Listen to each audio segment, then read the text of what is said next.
ऐवजी हे कन्या जन्माला आलेस, तू काय माझा वध करणार? म्हणजे झालेली आकाशवाणी हे खोटी ठरलीच म्हणावा.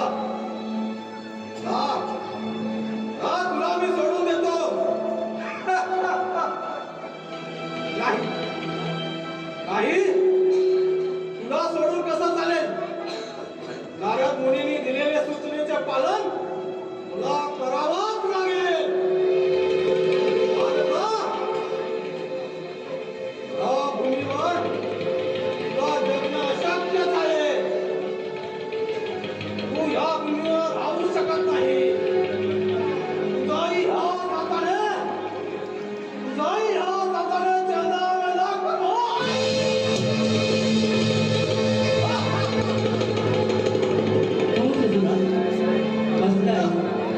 कंस राजा, तुझा अंधकार जवळ नाही.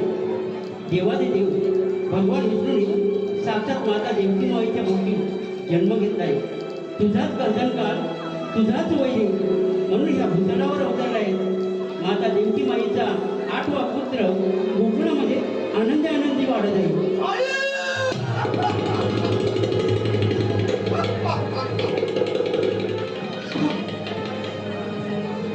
देवकीचा 8वा पुत्र गोकुळात वाढतोय, हे कसं शक्य आहे?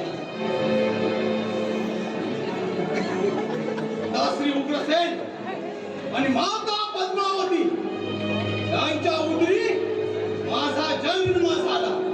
मथुरेचा राजा उग्रसेन यांचा ज्येष्ठ पुत्र कंस म्हणून मी नावारूपाला आलो.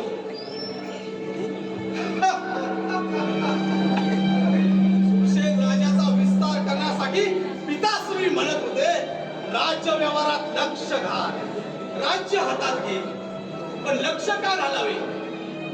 कुंकर वंशात जन्माला येऊन आम्ही पिताश्रींच्या मुला म्हणून जगायचे हे आम्हाला पटतच नव्हते. त्यात आम्ही 14 भावंड. पण हे राज्य आपणास मिळावे हीच मनात इच्छा होती. हे राज्य मिळवण्यासाठी मी काहीही करण्यास तयार. माझ्या अर्धांगिनीच्या पिताश्री जारसंध यांच्या मदतीने मी उग्रसेन राजाला राजगादीवर कारावासात टाकले आणि सुरसेन राजाचा राज्य कारभार हाती घेतला आणि मी राजा झालो. मथुरेचा कंस राजा झालो.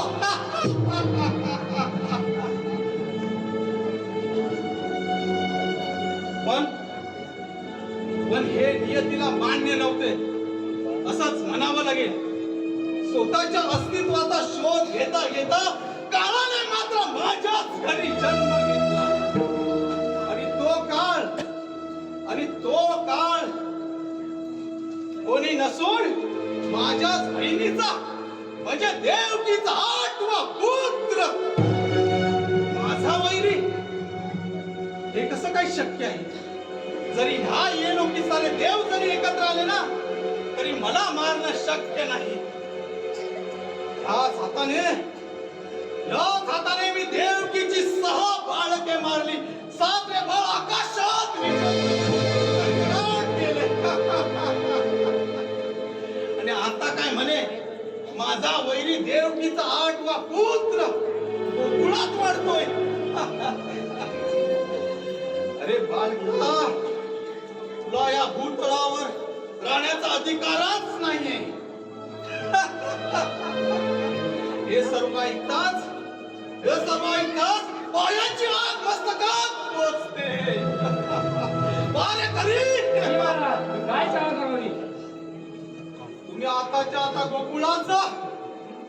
जेवढी बालका जन्माला आलीत, जेवढी बालका नवजात बालका जन्माला आलीत त्यांना आताच्या आता जाऊन मारा.